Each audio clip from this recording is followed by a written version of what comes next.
The climate change conference in Stockholm here in December of 2009 is a huge event, and it is the culmination of years of discussion about what to do about global warming and climate change.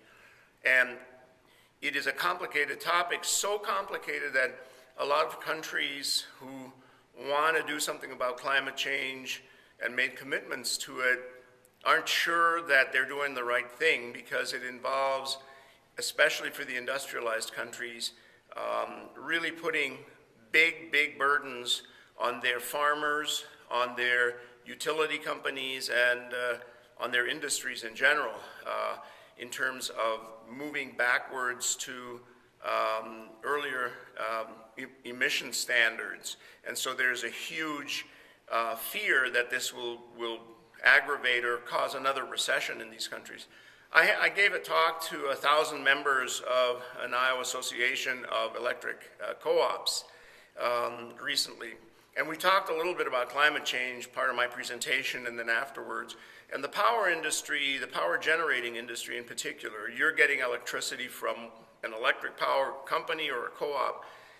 They are very concerned that some of the proposals for capping emissions and rolling back emissions are going to create a real disaster for the electric power generating industry, which would mean huge increases in electric rates, which would mean potentially real shortages in electricity, because if we, for example, stop building power generating plants in the United States or don't continue to build more, the demand is going to catch up with the supply, and we are going to have some serious problems. I actually want to share with you the fact that the projection for 2020 anyway, 2030 possibly, by every expert on electric generation of electricity predicts that coal will not only continue to be the largest fossil fuel for generating electricity,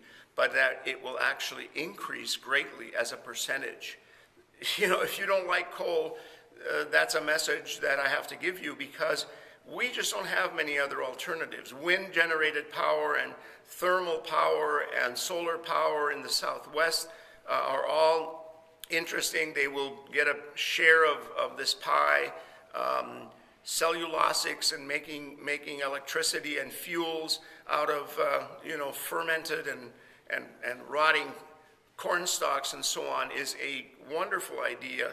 There is no business model right now, and I asked a lot of people that suggest that those are going to really come online very soon. So the climate change meeting is a political mud wrestling fight in the world, and the emails that were released recently from scientists in England who were basically trying to reduce the evidence that human impact on climate change may or may not be as clear and as big as the community wants it to be.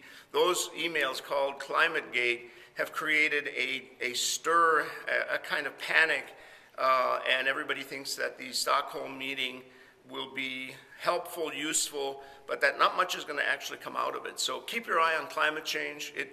It has a big impact on Iowa, above all. I'm standing next to the Iowa flag here, and in Iowa, agriculture, for example, is one industry that would be tremendously affected depending on how we move on controlling greenhouse gas emissions and other climate change technologies. So interesting, political, very important.